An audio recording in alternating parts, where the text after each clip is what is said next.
Hello guys, it's Janice here and welcome back to another video. So in this video we are gonna be testing i3-4170 in 2021, and let's see if this i3-4170 can run some games. And back when the CPU released around 2014, I would say, it's actually not meant for gaming, but this CPU is kinda bad, even when it released though, to be honest. But yeah, so let's see if we can run some games with this CPU. So we're gonna be testing with my 1650 Super. Now I know that it's actually an overkill GPU for i3-4170, and since we are testing the CPU, we need bottlenecks obviously. So yeah. So let's start off with Apex Legends, and let's just wait for our team to make their Legends choice, and this is my Legends choice. It's my main. Here's the settings, and here's the graphic settings. We are playing at 1080p maximum field of view. Using the competitive settings, since we are only having 4 gigs of VRAM, we are gonna be using this. So seeing the whole map Olympus, it's actually dropping to 60s, but it's actually normal. And I guess we are choosing. Let's see if we can drop down there without actually dying, I would say. And let's go. Okay, so as soon as you drop down, it's actually kind of dropping to 60s, and it's actually normal because the map is actually kind of loading up. There's actually enemies here. Oh shit. Alright, got him. Let's see if we can take this flatline. It's a really good gun though. Alright, there we go. We have down so much, and we have dropping into 60s, but I think it's actually a playable experience, I would say. And let's see if we can rest or heal, I guess, because this part here is actually a lot of enemies dropping into us. And hopefully we're still alive though. Alright, so it's actually kind of dropping into 60s here at this point, but I've been playing with my friends with this kind of FPS. But I think this is actually a playable experience though, I would say.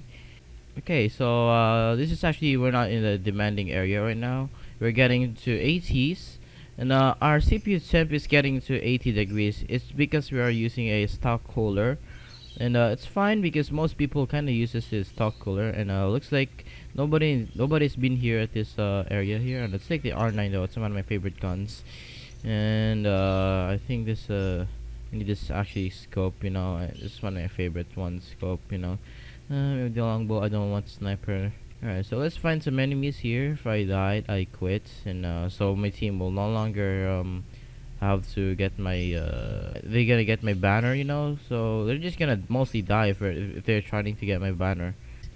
Oh.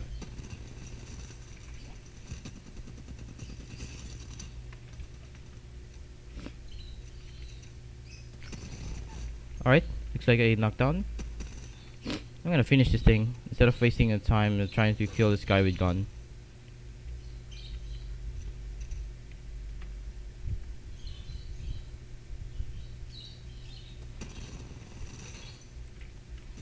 Oh, I forgot to reload my gun.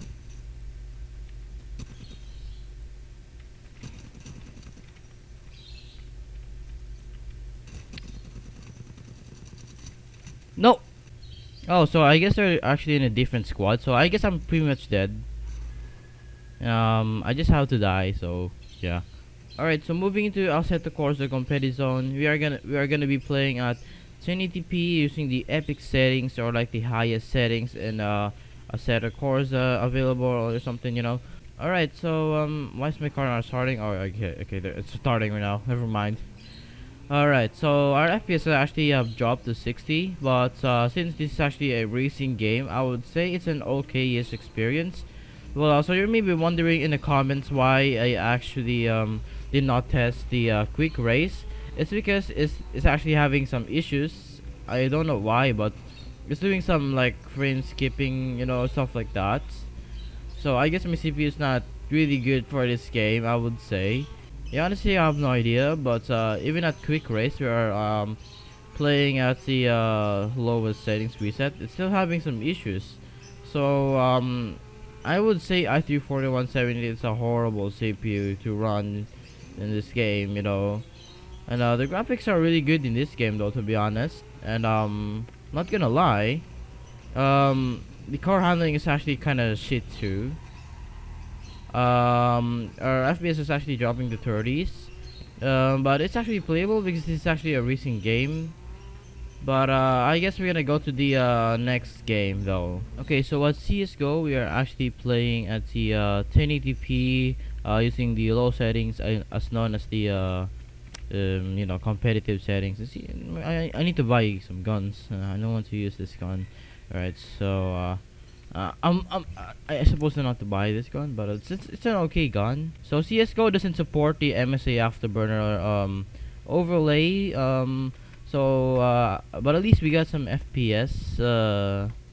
Oh, so we have some FPS. Okay, I just died. So at least we got some FPS overlay here. It's just like, you know, right there. You're getting some 120 FPS, but you're actually dropping into 100s, which is you know, okay. So at this area, you're getting a decent FPS.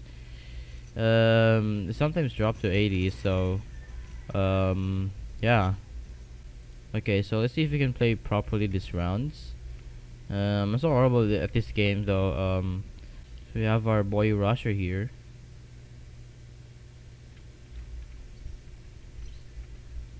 Okay, so we're not gonna speak here.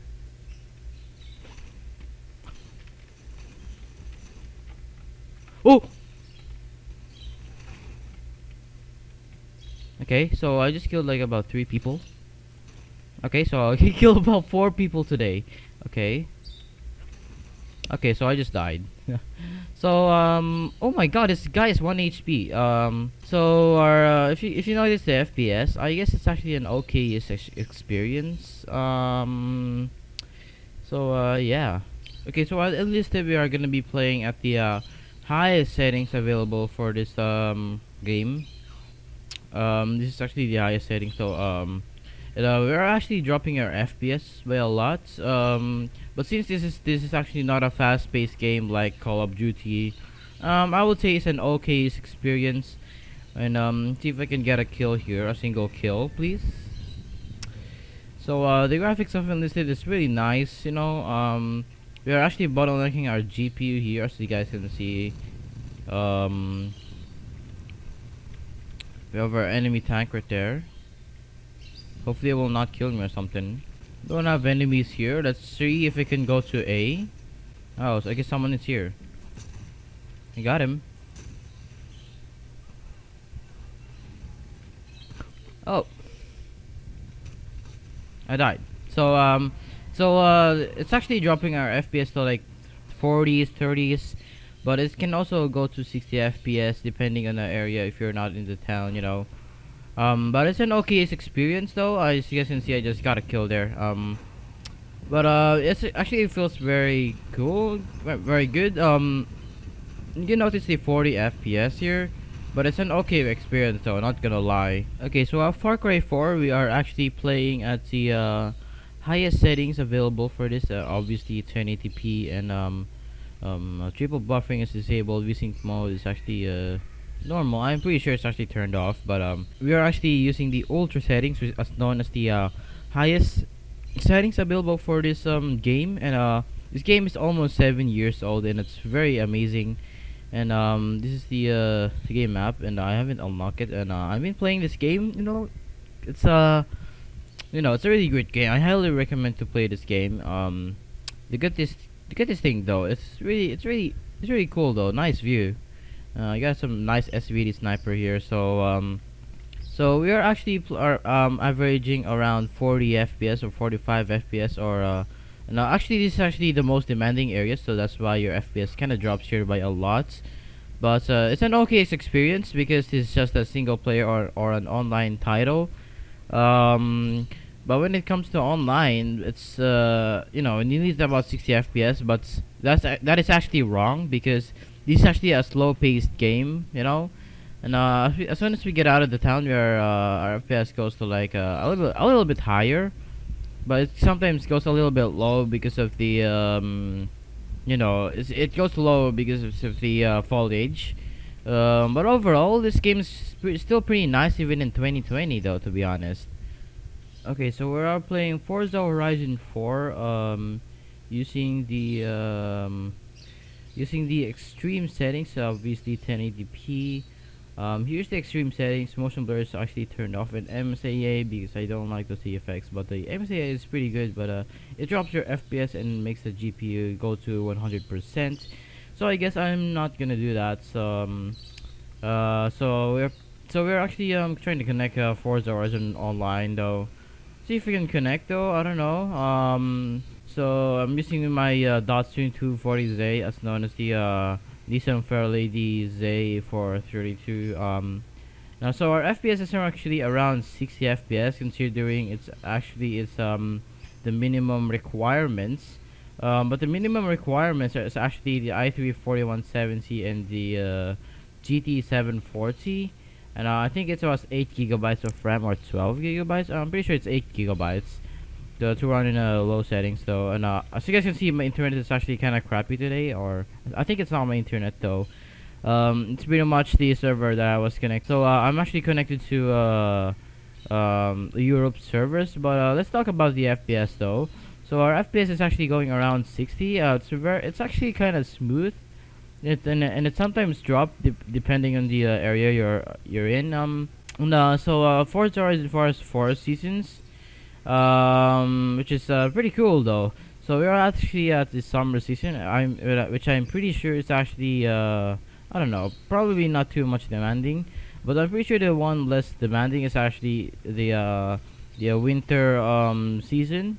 The winter season isn't. It's actually the one is actually not too demanding, because winter season is just, you know, full of snow, makes everything completely snow, and it's just white.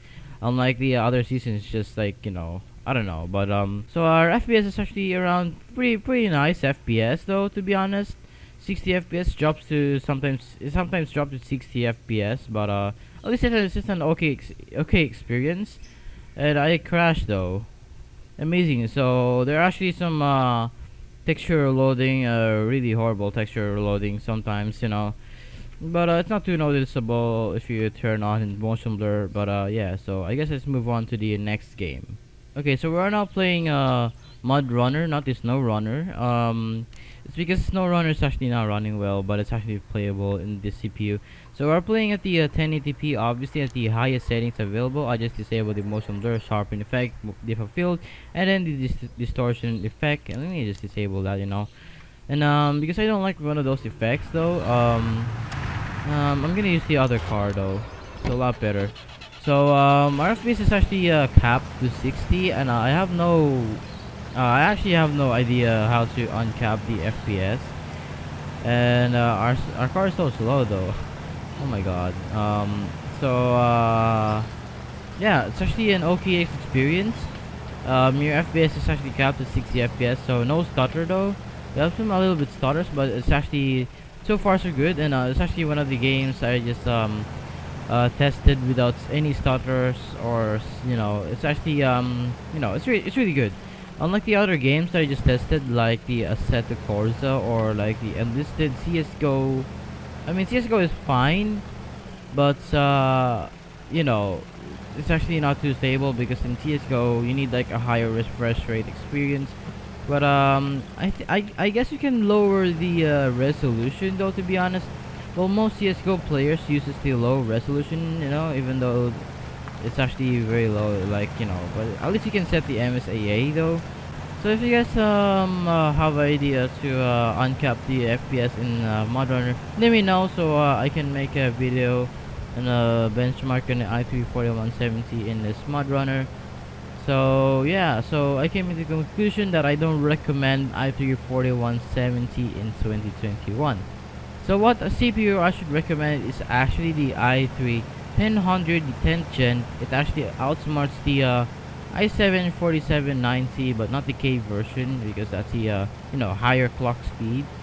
I'm actually planning to buy the i7 4790 soon, so I can test my GPU. So yeah, I'll see you guys on my next video. Peace.